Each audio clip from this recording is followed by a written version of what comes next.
This video is brought to you by patreon.com/worsttake. Get access to exclusive live streams and Discord servers, on-screen shoutouts, and early access to some videos when you join now. Help make sure that we can continue to make content like this by supporting the Patreon. Links are in the description down below.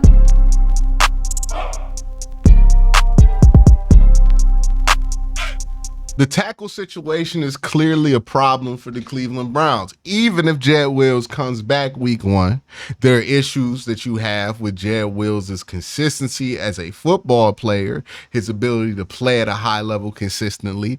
And there's also issues about Jed Wills' consistency when it comes to his availability. Jed has missed games every year of his career. It would be silly to assume that he doesn't. So the left tackle stuff, like the conversations need to be had. One, about Jed Wills, and 2, about the depth behind Jed Wills, because these things will most certainly become a factor, because they become a factor in every season that Jed Wills has been a left tackle for the Cleveland Browns. So that being said, I want to talk about some realistic trades that the Browns can make, some realistic signings, maybe some waiver cuts that they would go after that would make me feel a little better about the left tackle situation, or better on various different levels. So number one thing in this video, want to be realistic about the trades that I put out there, right? Because I'm not looking for somebody to replace Jed for the entire year. I think a lot of trades that surround the left tackle position that you see out there are made with the assumption that the Browns want to replace Jed Wills. That's just not what they think right now. The Browns have committed themselves for this year to Jed Wills, and that is what it is. Now, is Jed as bad as what his detractors say? No, but he certainly has his issues. He's not a perfect left tackle, and he's not a Pro Bowl left tackle, right? Like, he is good enough at left tackle at times. Sometimes he's worse than that. Sometimes he's better than that. Another thing is that Jed is in the last year of his deal. So, like, you're going to have some sense of urgency on this position unless you're planning to pay Jed Wills. And then even if you are, we know that with Jed Wills, you want to make sure you have a strong backup. Another thing to factor in is that Jed Wills is coming off of a major knee injury. Now, it wasn't a tear, but it was still a knee injury he needed surgery for. And we know with guys over 300 pounds that kind of knee stuff lingers a little bit more than it does for position and skill players. So all of those things are why I think the Browns really do need to consider something. Even if Germain Ifedi is going to be healthy, they do need to consider something, because I do think that the backup tackle position needs to be a little bit stronger than it sits right now, even with Germain Ifedi or James Hudson being healthy. That being said, here are some realistic trades, some guys you can watch on the waiver wire, and my thoughts about some of the free agent names that have been thrown out there. And then at the end of this video, I'll rank all of these options by what I think is the best 1 through 10. All right, so the first trade that I have in mind is calling up Minnesota. Now, Minnesota might be willing to get off of one of their tackles. They have a bit of a surplus of tackles there in Minnesota. It's not going to be great options. I know we all heard the reports that Myles Garrett was running through the Minnesota offensive line. Keep in mind, it is Myles Garrett. Myles Garrett will make a starter look like that in training camp. So I wouldn't have put your evaluation on these guys solely on that. But there are a couple guys who could be pried loose from Minnesota, I think, if you give them the right trade package. The first trade package would include the Browns sending Tyler Huntley to Minnesota for David Quessenberry. Now, David Quessenberry will be a strong replacement for what Hakeem Adeniji brings to the table, right? This is somebody who's played left tackle, who's played right tackle, both guard positions, and even center in NFL games recently. The last time Quessenberry was thrown out there, I believe he had like a 65 PFF grade, and it was last year. This would be somebody more to replace Hakeem Adeniji than to address backup left tackle. So this would be like your emergency plug them anywhere swing vet. You can move Tyler Huntley for him. The second trade I have in mind is dumping off Siaki Ika to the Dallas Cowboys for Asim Richards. Both of these players are likely to get cut. Seeing Richards because of the emergence of Tyler Guyton in Dallas, and Siaki Ika because of the emergence of other defense. I don't know what to say with Siaki Ika. But if you're wondering, hey, we clearly don't want Siaki Ika. Why would anybody trade for him? Maybe the Cowboys feel like they can fix him. Maybe the Cowboys, because they do have a defense that does run off of a nose tackle, feel like they have more of a use for somebody like Siaki Ika, and they feel like it would be worth it. Hey, we're going to cut Asim. You're going to cut Siaki. Let's just make sure we both get the guys we want and just swap them out right here. Maybe throw in like a super late round draft pick if you're Cleveland, so Siaki Ika in the 7th to get a backup left tackle. Asim is fine when he's been out there. He was drafted in the 5th round in 2023, so he's young and has some potential to be the long-term backup left tackle for the team. Also, when he was out there, he had a 65.7 PFF grade when he played left tackle last year. Not a great grade, but definitely something that you can live with for a game or two if Jed Wills is out. Again, he's likely to be forced off of the Dallas Cowboys because of the emergence and the drafting of Tyler Guyton. They just don't have enough room there for another tackle. And that might be a reason that they come and go and make this swap. The third trade I have in mind is moving DTR for Walter Rouse. Now, this would be the most expensive trade, right? You're trading for a 6th-round pick this year, and you're giving up a quarterback prospect that you feel highly enough about that you had him be your backup quarterback last year. The reason I think this would make sense for both sides is the Browns really need a young tackle. Now, I thought they should have drafted a tackle. They could have drafted Walter Rouse if they really wanted to. They did not choose to go that direction, but now they might be in a position where they see the advantages of drafting a left tackle a little bit more obviously than what it was before. Either way, you can move DTR for Walter Rouse. The reason I think the Vikings will want DTR is he's a young quarterback that you could have play.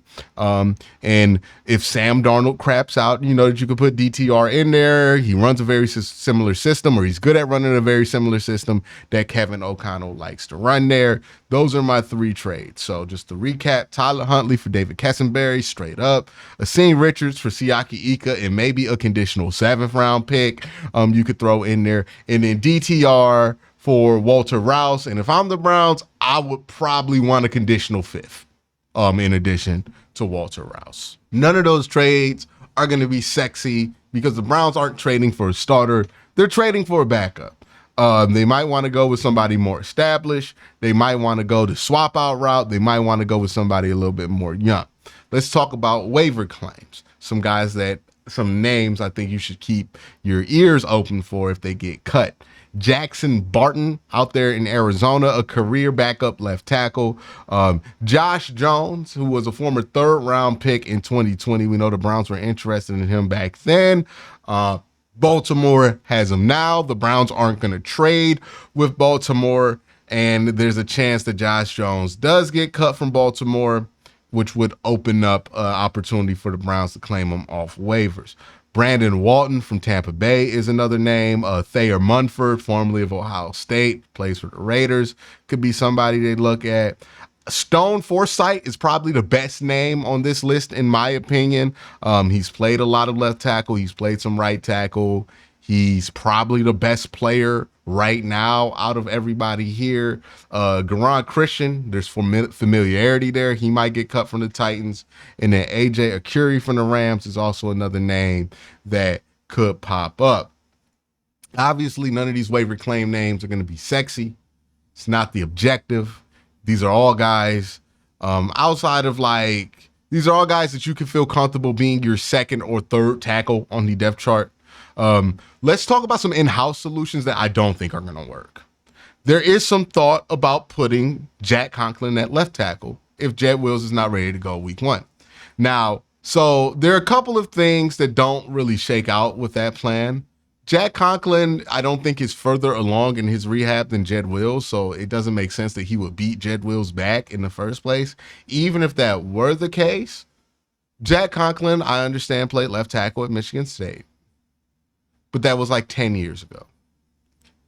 And in that 10 years, Jack Conklin has had a ton of injuries, a ton of lower extremity injuries.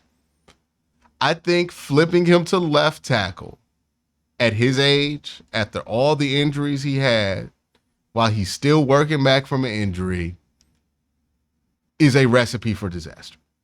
That's going to be a ton of holds, a ton of blown plays. Like, I just don't think that's going to be a good option. I don't think putting him back there would be a good option. It would make sense if we were doing Madden, but not in real life. I don't think that makes much sense. I don't think you can put Jack Conklin there at left tackle. I think that will end in a disaster, a bona fide, straight up disaster.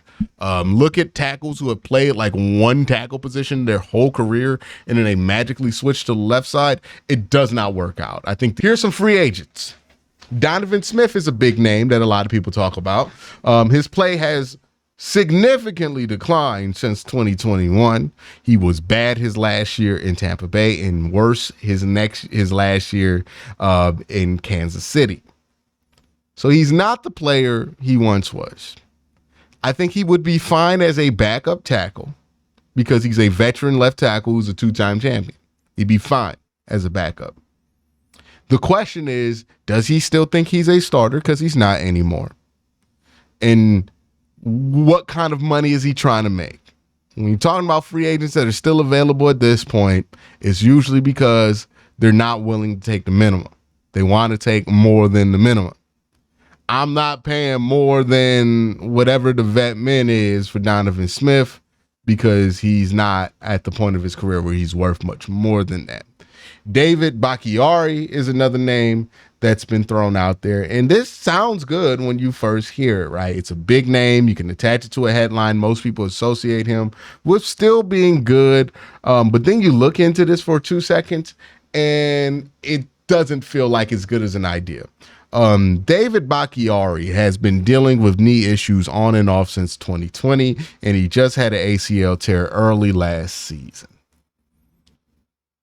This is so risky. Like, the medical red flags on Bakhtiari are atrocious. Like, look, I'm about to try to put up a list of like the times that Bakhtiari has popped up on the injury report since 2020, and look how many times it says knee. We talked about this with offensive linemen. These knee injuries, they become an issue at 300 pounds. You don't just bounce back from it like a running back would or a wide receiver would. And he's had a ton of knee issues prior. Then you add on top of the fact that he had a ACL surgery recently. He's still working back from that. We don't even know where he's at. We don't know if he's at the point where he would beat Jed Wills back or beat Jack Conklin back. And then, like, there's the question of what kind of player is he going to be after all of these knee injuries, because he hasn't been on the field consistently since 2021. I don't like this solution. I think it sounds nice, but I don't think it's good when you really think about it, because there's just too many red flags with Bakhtiari's injury history. I mean, for a backup tackle, the one thing you want them to be is available. And, like, there's no trust that David Bakhtiari can be available. And you can say, well, maybe he's not going to play, so he's going to be available. At this point, he's had so many knee injuries, he's a risk to hurt himself at practice. Let's look at the next option. And I think this option is the best option if this player is willing to be a backup. And that's Charles Leno Jr. This is the best player available. This is the best tackle you can get. He is the best option. He has started recently. His play was significantly better than Donovan Smith. And then also, he's not as injured as Bakhtiari, or doesn't have the injury red flags that Bakhtiari does. Now, he did miss some games last year because of injury, but we're talking about 4 years of like knee injuries with Bakhtiari back to back to back.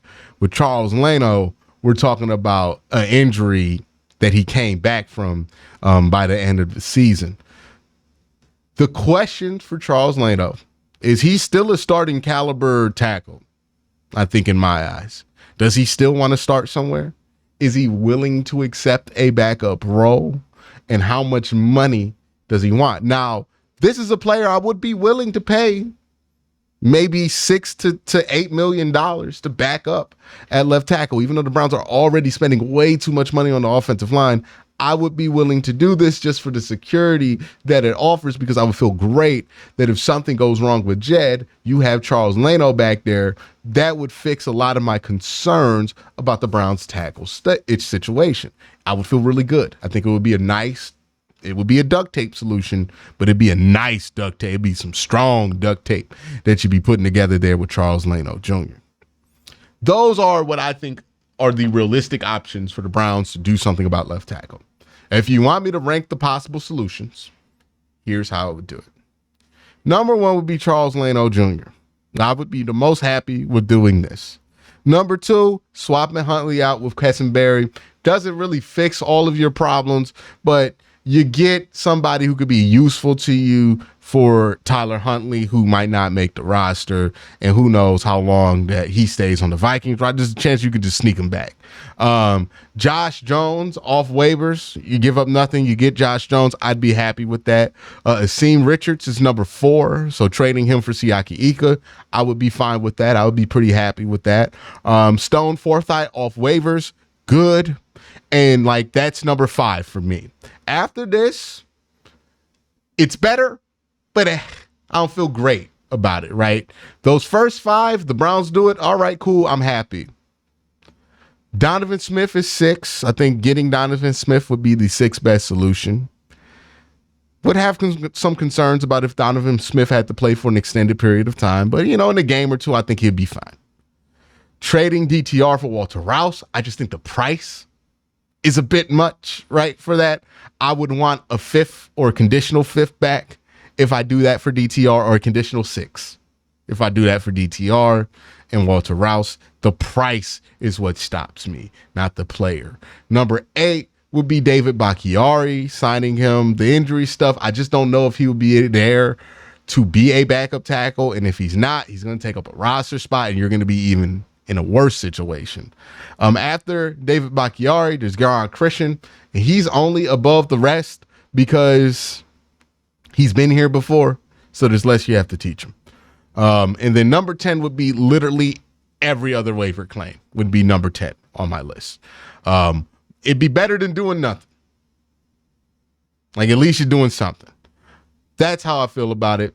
So that's my thoughts on what the Browns' options are for left tackle going into 2024 and what they can do to supplement it or make the backup left tackle position a little bit stronger. Let me know what you guys think in the comment section down below. Y'all have a great day. Have an even better night. Peace.